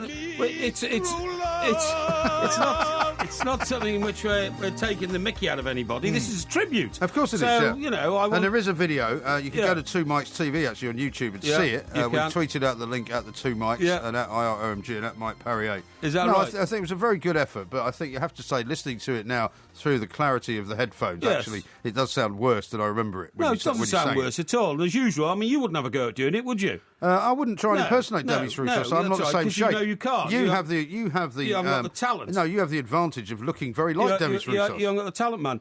To get onto the Two Mics YouTube TV is easy. Somebody's just sent a picture of Porky's cheerleaders. Oh, yeah? Suggesting perhaps that they should be known as the Porkies. Sean says, Porky sounds like Snoop Dogg with his football secretary groupies. Is that right? Yeah, well, I mean, they were there. What about this picture here? Yeah. What do you make of that? Well, they're rather attractive, aren't they, young ladies? I wouldn't say so. I'll retweet that as well. Dear me. Now, look, all I'm saying is that we did it as a tribute. To get on to the Two Mics YouTube TV, you literally just pump in, don't you? Two Mics TV YouTube. Two Mics, we go onto YouTube and just put in Two Mics TV. No, you don't even go onto YouTube. You're on Google. You can Google it if you wish. You go onto Google, Two Mics Are TV. you attempting to give out technological advice to people? Yes, I think I should. Yeah, help them to access these little nuggets and gems and that kind of stuff. Listen, talking about school, I wanted to move on to something else. Yes, all right. Now, you see. You think I have a go at you all the time about your lifestyle and all that. Well, you do have a go at me all the time. Guess what I found out? Guess what I found out over the weekend? I don't know. Because I mix in pretty high circles. I found out that you can send your child... Was this in between electrocuting yourself in the car? Something like that, and trying to make my place not look like downtown Baghdad. If you want to send your child to Eton College... It is only £40,000 a year. Only 40,000. Yeah, honestly. That's a lot of money. No, it's not. I think it's fantastic. 40,000 is a lot of money. I think that's a fantastic bargain. Yeah, well, considering that you would have to pay tax on that, you'd have to make 65,000, 70,000 before you could afford to pay that. Well, that's true. But the point is, what I'm saying is that you waste huge amounts of money on things that you don't need to spend. Rubbish. Excessive drink. No, I don't drink excessively excessive at all. amounts of food, eating out, all that kind of stuff. Not excessive amounts of food. And I just think that perhaps you could put your mind to the fact that private education for you think I spend 40,000 a year on eating and drinking? You'd be completely off the scale wrong. No, I'm not saying that. But what I'm saying is, you could get a good independent school for 20,000. Now, yeah, but I don't believe in independent schools. Why don't you believe in independent schools? Because I think actually that private schools should be abolished. I think that we should have state schools for everybody, because then that way society would be less partitioned and fragmented. And if all the kids from every single background went to the same schools in the same areas that they lived in, then we wouldn't have this ridiculous class divide that we have in this country. But I went to a great school, and it was a direct grammar school. Well, you went to a grammar school, so did I. Yeah. But they don't exist now outside of Kent. Well, they should. In Kent, you can still send your kids to a grammar school. You see, all but the problem for me about private school is that it's not about going to a school which is all about education and all about attainment. It's all about how much money you've got, and also then your kids only mix with people who've got loads of money. And if you're really scratching and saving and scraping around to be able to send them there, when they turn around to their friends and their friends say, "Oh, we're off to the country house in the Dordogne for the summer," or "We're off to Verbier skiing," but that's not the way it works. Yes, it is the way it works. Some parents your kid's best friend suddenly becomes the son of some king of some far-flung state in Eastern Asia. They can't compete with them. Some parents go without, meat on a Sunday just to send their kids to great schools. Well, they're idiots in my view. And the reason is because they're idiots. Because there are areas of the state education system which don't work. That's true. There are areas, it would work an awful lot better if there wasn't private schooling. No, it wouldn't. Yeah, The thing is, Mike, the people who are against grammar schools and private schooling are the class warriors, because what they say absolutely not that. No, they're class warriors, because they say, look, these schools are very, very good, and so our experiment... They're not, though, a lot of them. Our experiment with comprehensive education has failed so badly... I'm not in favour of comprehensive education. It has failed so badly that what we're going to do is we're going to abolish all the good schools so that everybody becomes average. But you're not listening to me. It's the war of envy. It's the politics of envy. It isn't. They want everybody to be average, whereas I want elitism. I want people to be great. And what are you laughing at? Because you would be the worst subject of elitism. If elitism actually existed in this country in a massive way, nobody would ever speak to you. You would never get a job. Elitism's and you would never, ever be able to get an opportunity in this country. I don't understand this row about, I can't understand it, David Cameron and all his mates from Eton running the country. Yeah. Well, actually, I'd rather that a bunch of people from Eton ran the country. Well, because the alternative is, remember the Beano magazine? Yeah. Beano comic? Yes. The school in there was called the Bash Street Kids. Yeah. Now, would you want the Bash Street? It was fictitious. Yeah, but I mean, it was all based on political science. Was it? Yeah. Would you want the? Was it really? Yes, it was. Would you want the Bash Street Kids? I think it's still going, actually. Would you want the Bash Street Kids to run the country? Not particularly. No, of course you wouldn't. But the fact remains, as long as the Bash Street Kids were all like losers. And, I'm not sure that's true. It's true. It is true. It wasn't their fault they were losers. But then again, you can't say, look, it's not your fault you're a loser. We'll give you a chance to run the country anyway. Well, let me You've got I know you're not very good at imagining. To run the country. I know you're not. Yeah, but you can be educated in a great manner of different ways. Yeah. If you can imagine what life would be like without private schools, and, for example, David Cameron and his ilk and his children and, George Osborne and all those people, if they'd had to go to state schools, I think the country would be a lot better off. Why? Because they would all be mixing together. No, but they'd all be thickos. No, they would not be. They'd all be thickos. Rubbish. They would. You could still have an education system that was tiered, that was run like a grammar school system, except there wouldn't be any private schools for people to pay for their kids to go to. See, again, far more sensible. The war of envy, the war of politics. There's nothing to do with that. You can't be bothered to send your children to private schools, so you say abolish private schools. I say our country would be better off without them. You've so far made no attempt to kind of defend your position at all. No, I defend it absolutely. Listen, we've got a mate in... Are you feeling all right? Yes, I'm trying to think of the county. Which county do you used to live in? Durham, Wiltshire? Wiltshire. Now, we've got a mate in Wiltshire, right? And the thing is, they're country schools. They're state country schools, but they're great because they're not overcrowded and teachers get time to deal with the parents. Now... you mean the state schools in Wiltshire? State schools in Wiltshire. Some of them are terrible. Well, some of them are good. Yeah, well, some of them are not very good. My godson, Harry, went to one. Yeah. He then went to St John's College, Cambridge. Yeah. Where he got a 2-1 in classics, despite the fact that when he arrived at Cambridge at the start of his 3-year course, he hadn't even read a word of Latin or ancient Greek. How did he qualify to do classics then? Well, he applied for and he got it, but he had to do A-level Latin in his first year, A-level ancient Greek and all that. But he's a very bright boy, got it, now got a top job in publishing. Yeah. Now, those are the sort of people who run the country. Now, what I'm saying to you is... Well, he didn't go to a private school. No, he didn't go to private school. So there you go then. Exactly. There goes your argument. No, he made the best of it. I'm saying there's some areas of the state school system which work. There are other areas, like inner cities and all that, I agree with you. where because of the pressure and numbers it doesn't work. Okay? I agree with that. So we've got to have a safety valve in this country, and that is private schools. No. It's underground grammar schools. Incorrect. It's elitist schools. You've got to have elitism, Mike. If you don't have elitism, how are you going to get bright people to... All the top people in this country, in all the top positions... 95% of them have come through the private school. Not quite as many as that. But no, listen, but that, in my view, is wrong. And there's no reason why you Wouldn't can't have any cricketers without private schools. Rubbish. Wouldn't have any cricketers. There's no Wouldn't reason. have any cricketers. Would you be quiet for a moment? Cricketers don't go to state schools. Would you stop talking for a second so that I can make my point? Mm-hmm. If you can still have elitism within an education system without having to have the elitism of money. It's not about money. You can still have the most intelligent kids going to the top stream in a grammar school. You can still have those being educated outside of academica, as you would call it, who can be taught to do other things. The politics of envy dictates that nobody is allowed to be regarded as brighter than anybody else. Well, that is the politics of educational envy. But that's not my belief. I don't care about your belief. You don't care about my belief. Yeah, I don't care about your belief because I'm a student of sociology. Are you? And I can tell you that that's the way it goes. Nobody is allowed to assume that they're academically or mentally brighter than anybody else sitting in the same class as them. Therefore, you get no elitism. Therefore, you get no people striving to get to the top because there isn't a top. And if you can't see the top, you can't get there. Yeah. So we have a blind country. Talking nonsense. The blind chasing the You're blind. just shouting now. No, You're just shouting. No, another great area of expertise for Porky, the man who doesn't have any kids. This is Talk Sport.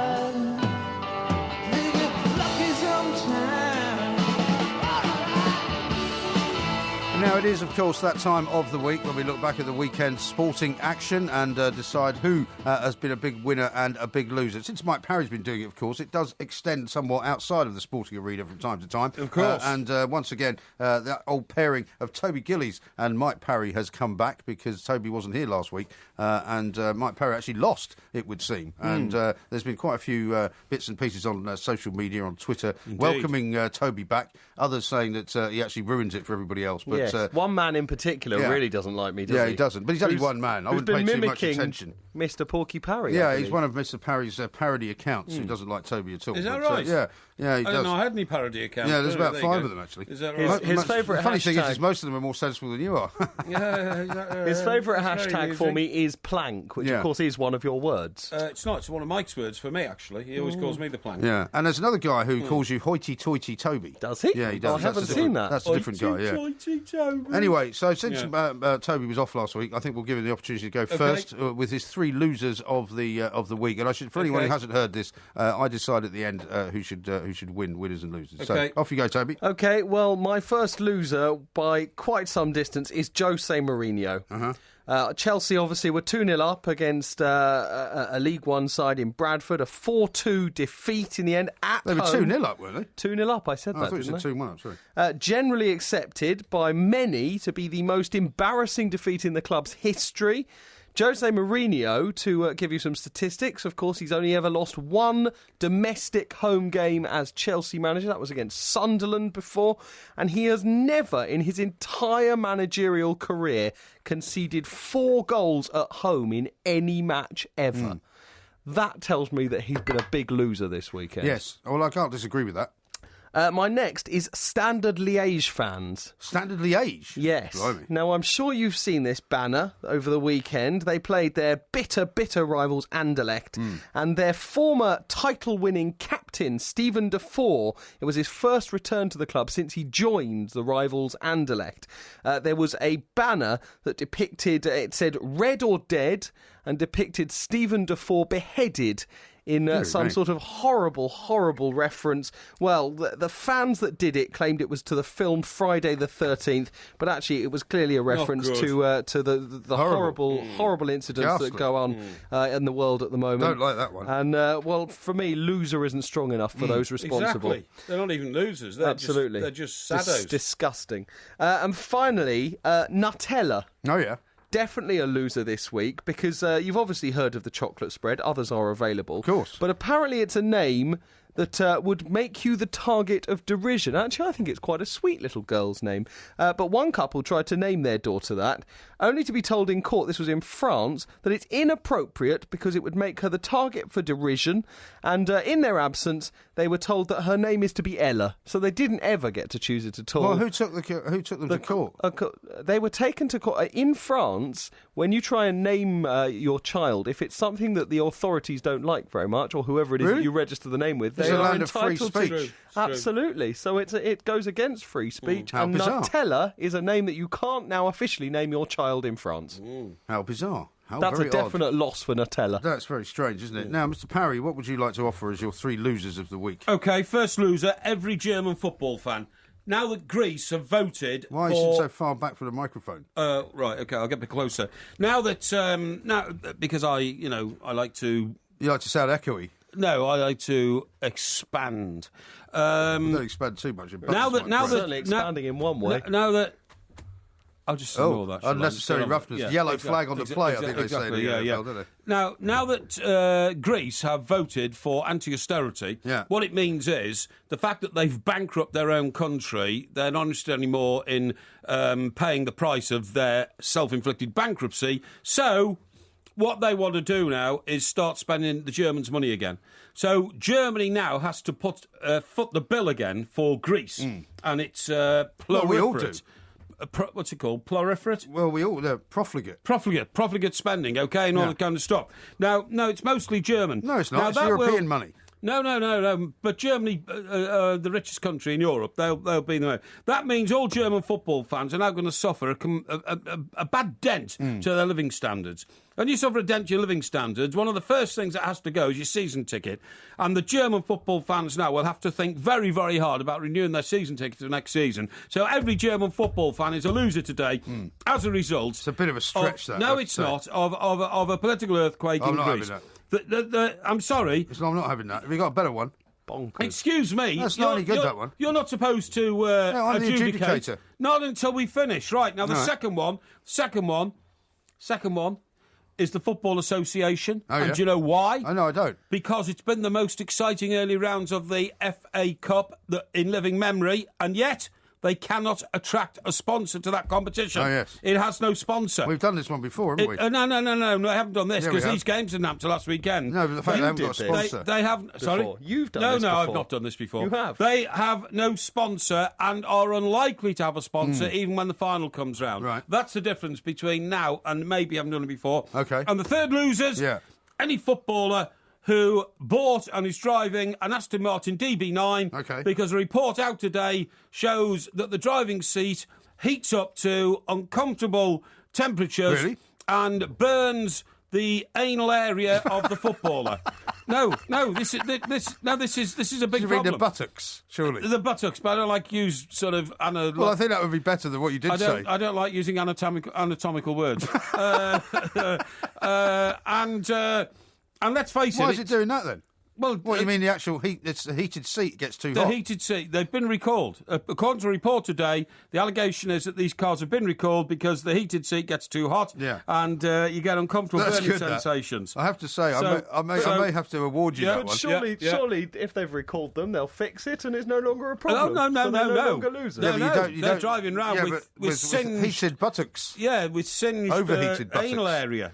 Believe me, it's... Don't say it again. Yeah, it's... All right, well, because that was so wacky and off the wall, your other two were awful, by the way. No, they weren't. But I have to say, Toby's weren't brilliant either. No. So I'm going to give Aston Martin to you for losers. But Toby will have a chance to get back with winners. Let's hear what the winners are. To go first with your winners as you're 1-0 in the lead. Yeah, first winner, maybe a bit obvious, but I'll explain why. Richard Money, Cambridge manager. Why is he the winner? Why? The ultimate winner in a weekend of shocks? Well, because he took his Cambridge...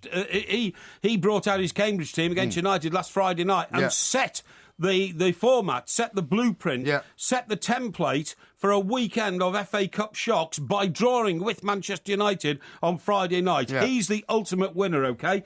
And the club's going to get a load of money. Going to get a load of money for that, but they only get 90k from the actual fees that they get for TV. All right. But that will go to their players, OK? I thought they were getting about $1.5 million or something. Well, anger after the club in general. I'm talking about what's divided amongst the players eventually. They're building new toilets, of course. Yeah, they are. Well, that's the stadium. That's wonderful. Now, the second winner, Jimmy Spears. Jimmy Spears? Who's Jimmy Spears? No, I know. No idea. Who's Jimmy Spears? I don't know. Jimmy Spears, right. Britney Spears' brother. Jimmy Spears... Eh? No, it's spelled Spiers. Yeah. And Jimmy Spears played in the FA Cup final in 1911 for... Well, he's hardly going to be alive. Hang on. He's not alive. So how's he a winner? He's for dead. Bradford. Well, I'll tell you how he's a winner. His achievements have never been recognised until now. Uh-huh. But the current Bradford chairman, Mark Lawn, went and bought Jimmy Spears' FA Cup medal for £26,250 ahead of his historic cup tie, OK? Yeah. So Jimmy Spears has just suddenly become posthumously the greatest ever Bradford player, right? OK. Because what happened was Bradford won the replay over Newcastle 1-0 in that only ever FA Cup final they played in 1911, and Jimmy Spears was the star of the show, and his medal has now been resurrected. Has it? I think that's brilliant. It is a very long-winded way of putting him in. And the third one, of course, is a man who's a hero to us all, who has been knighted in Australia today, that great international sportsman, Prince Philip. Prince Philip, yeah. He was knighted, I think, on Australia Day, wasn't he? Knighted on Australia Day. The greatest four-in-hand carriage driver we've ever had. Yeah. How about that? Can you name any others? Well, it doesn't matter. It doesn't matter when you're that far ahead of the list. When you're that far at the front of the queue, it doesn't matter who the other four-in-hand drivers are. I hope you've got some brilliant better shot. ones than this, Toby. He's blown away like millions of birds. You know, he's a great shot. You're an animal lover, aren't you? So I'm an animal lover. A great shot, a four-in-hand carriage driver. Yeah. You know, that man's tops. Okay, Toby. I hope you've got something better than that. I've got three better than that. Have you? Rubbish. The biggest winners this weekend are Chelsea. Okay. Make no mistake. So obvious. I wouldn't have nominated them. Why is it obvious? You come on then, give my answer. Because it's the sign of the blindingly obvious. The blindingly obvious. You had Jose Mourinho as a loser. Because they now concentrate on the other competitions that they're going to win without the distraction of the FA Cup. Because Jose keeps going around saying, I've got a very small squad. I have to play my best players all the time. Make no mistake. This was planned by Jose Mourinho. I wouldn't disagree with that. Their Champions League tie with Paris Saint-Germain is very difficult. They didn't care about this FA Cup. They've won it countless times in recent years. Jose Mourinho named a very weak side for this, by Chelsea standards, of course. They now don't face a potential derby with Fulham, which, of course, they can't even contemplate losing because of the bragging rights issues that would bring up. It would be more embarrassing, arguably, than losing to Bradford. And that match would have been 2 days before the away leg to Paris Saint-Germain. It's great management by Mourinho. Yeah, so now they're going to be able to have a rest, aren't they? My next winner is John Carver. Yeah. Nobody wants the job as Newcastle manager, except for him. He's someone who, basically, by all rights, shouldn't be anywhere near such a great job. Statements are the blindingly obvious. And he's got a huge chance now to become a very well-respected manager. His career starts blindingly obvious. They did have 80 applications for the job, didn't they? Well, that's the quality of applications they've been getting. Well, you said nobody wanted it, though. Nobody of any quality did. We don't know who those people were. Well, that's why they haven't given the job to anybody. Well, okay. Well, my final winner is Andy Murray. Yeah, Andy Murray back.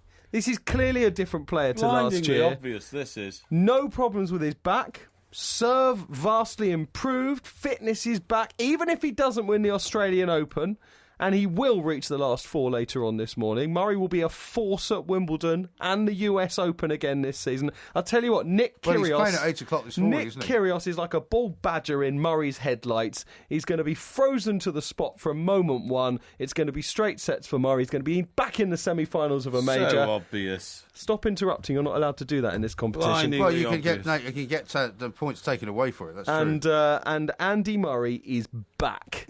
Big winner. Well, I mean, you can't be a winner before you've played, in my view. And he won over the weekend, which is what this competition is. Yeah, well, that's true. Complete but he's not got himself into the final yet, so I'm not going to go with that. I'm not too happy about Newcastle because there were 80 people applying for the job. Obvious. Chelsea, I would give you, except for the fact that Hazard was playing, Fabregas was playing, Willian was playing, Drogba was playing, Oscar was playing, Ramirez was playing, Azpilicueta was playing, Cahill was playing, and Peter Cech was playing. Let's all be surprised that I've lost. can give you that but one you didn't either. like any of Mike's either. I didn't know. In fact, it's probably the worst winners and losers that I've ever had. And he interrupted, so he loses a point. It would have 0-0. Well, no, at the moment it's 1-0 to him on the winners. I don't think either of you have got a winner. The problem is, it's been pointed out to me that Aston Martin recalled the DB9 on December the 31st, which technically means that it's not available for a winner for this weekend or for a loser. Sorry, no, I'm not having that. You've accepted that already. You're not taking that but back. I didn't have that information, well, which I has now have been given to me. all the information, and it's only been released today, so that makes it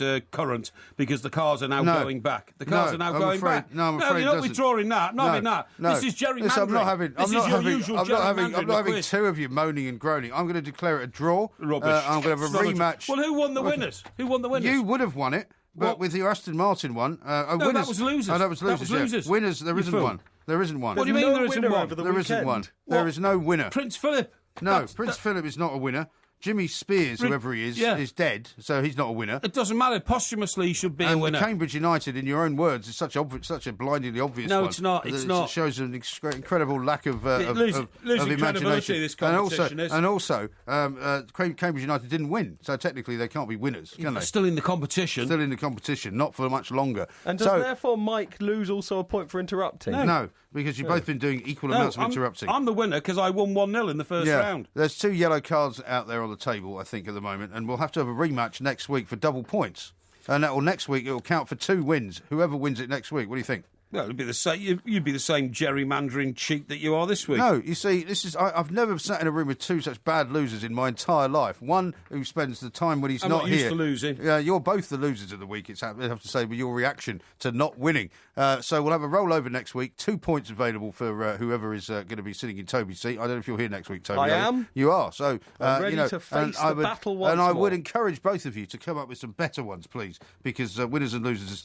Give us a couple of ideas as to what you want the quiz on Thursday, because I know that you normally complain that the subject matter has been chosen without you giving it any thought. No. I mean, I could give you a quiz on education, but that sounds a bit dry, doesn't it? Really? Yeah, because a lot of people are not happy about your education and some of the things you've been saying. Axel says Parry is a massive plonker, one of the biggest small-minded people going. Education is a cover, doesn't mean anything. A lot of highly educated people are fools. And Woodenhead says, I thought Parry was the common man's hero. I don't know why people think that. You're one of the most snobbish elitists that I know. No. Listening to him blabbering on about elitism makes me think that Mike Graham is the true man of the people. So finally, the truth is out. No, the truth is not out at all. Of course, I'm the man of the people. I'm there to fight for the common man. But I do also believe in social justice. You believe in elitism? No, I don't. Look, talking about elitism, by the way. Talking about elitism. Go on.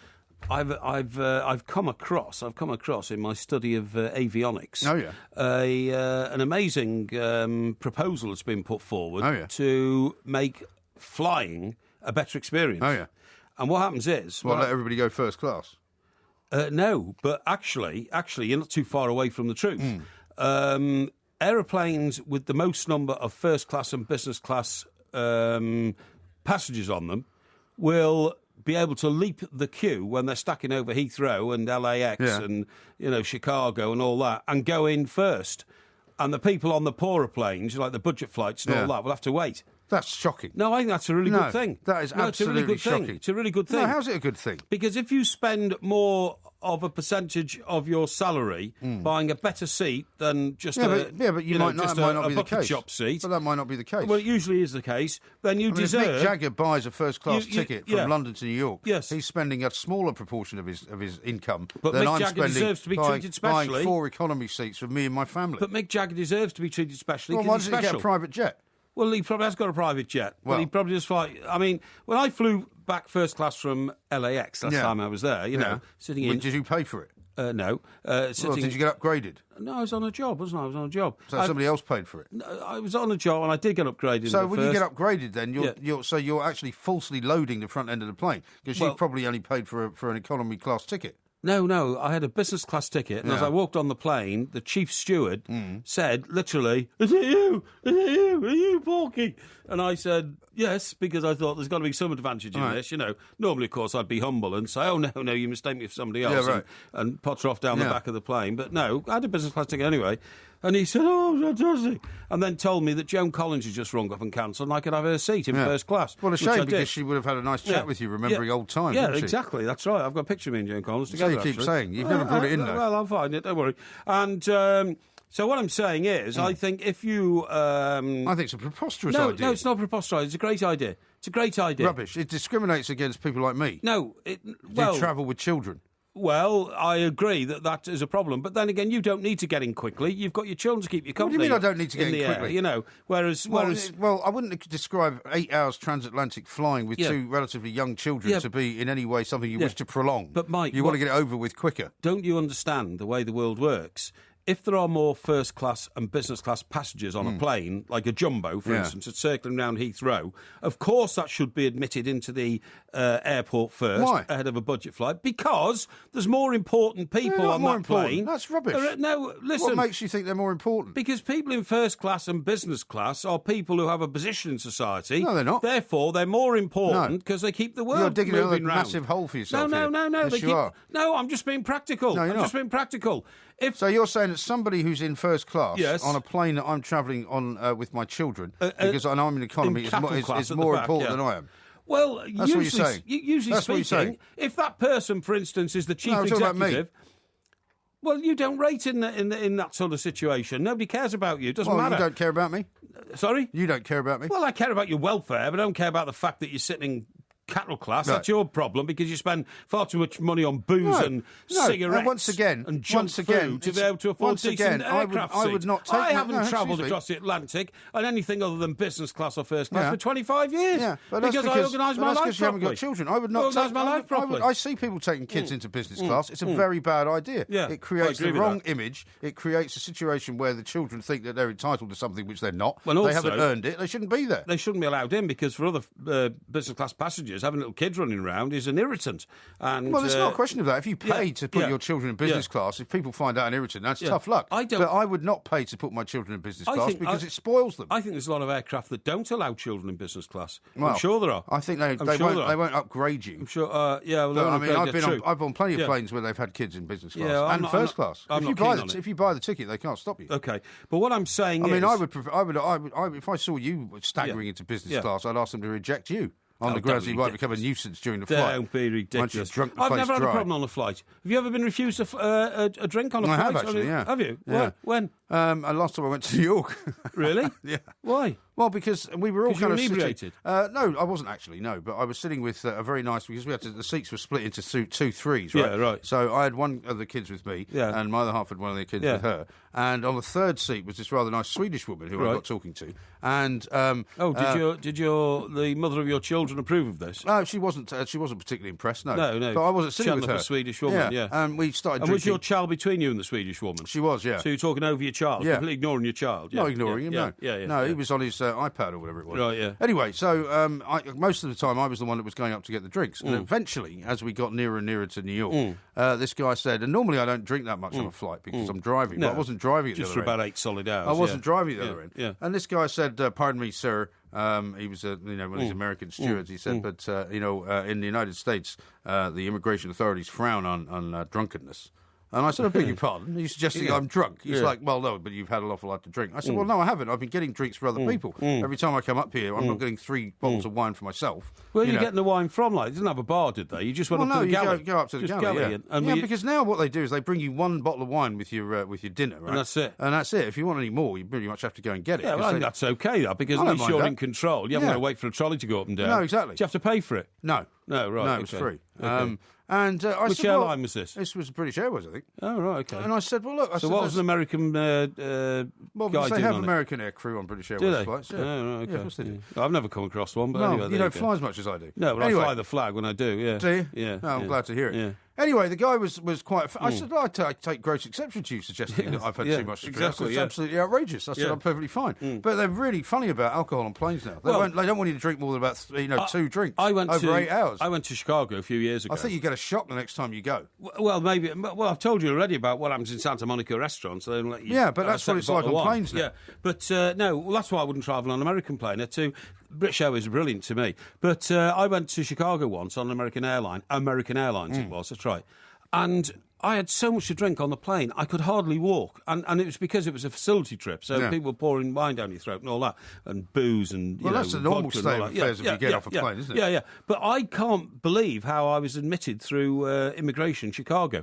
I could barely stand up, and I'm ashamed to say all this, you know, but it was a long flight and all that. But on another occasion, Mike, when I was, you know, the head of things at the Daily Express, I paid for our crime correspondent to go to an England rugby match in Paris. He'd done an excellent job, you know, the couple of weeks before, big investigation, all come from. I said, look, John, we'll get you a ticket for the rugby game. You're a fan, and you can go. Oh, he said, oh, thanks very much. And although John liked to drink, because he mixed with a lot of coppers all the time, you know what I mean, and had drinks, I'd never really seen him inebriated and never had a problem. Anyway, I got a call the next morning from the police at Heathrow, because he'd got back on the plane in Paris to come back to London, and we'd got him a business class ticket, and he demanded champagne, and they'd run out of champagne on the flight coming from London, and he started wrestling with people. And really? I can't imagine him doing that. It was unbelievable, yeah. In the end, he was restrained and taken off the plane, and we had to send somebody up to the Nick at Heathrow. Right. Where's it at? It's not actually in Heathrow. So in Hounslow. Hounslow. So no, Hayes, is it? Something like that. I don't know. And it caused a bit of a problem. So, you know, you've got to watch it. You've got to be careful drinking on planes. You have to be particularly careful. People say you get dehydrated and all that. Well, they say it's not very good for you. The best one is flying to New York for lunch when you get there about 1 o'clock. Yeah. But actually, of course, it's 6 o'clock. Yeah. You know, in your head, because you've left Heathrow at 11 o'clock in the morning. Right. And you just go on through the day, and you actually have a 30-hour day. But I've never been dehydrated after a 30-hour day, flying to New York and having lunch and then dinner. Yeah, that's why. Yeah. Toby has tweeted this. Mike Parry interrupted me during winners and losers, so why no point deducted? Should be 0 -1 to me. He's a bitter man. He is, isn't he? Very bitter. To make it clear, to clarify, it was a draw, and so what we're going to do is we're going to go... I got awarded a point. He wasn't awarded any points. We're going to go for a double rollover next week, next Monday, and 2 points will be available. So it'll be like winning twice if you win next week. Look at the lights! Don't forget to come back tomorrow for another sparkling, as fizzy as a bottle of champagne, podcast from the two mics. In my view, everybody in California is mad. No, they are. They're all nutters, aren't they? They go around towing bits of rock behind them on leads because they think that they give them more spiritual satisfaction than a dog.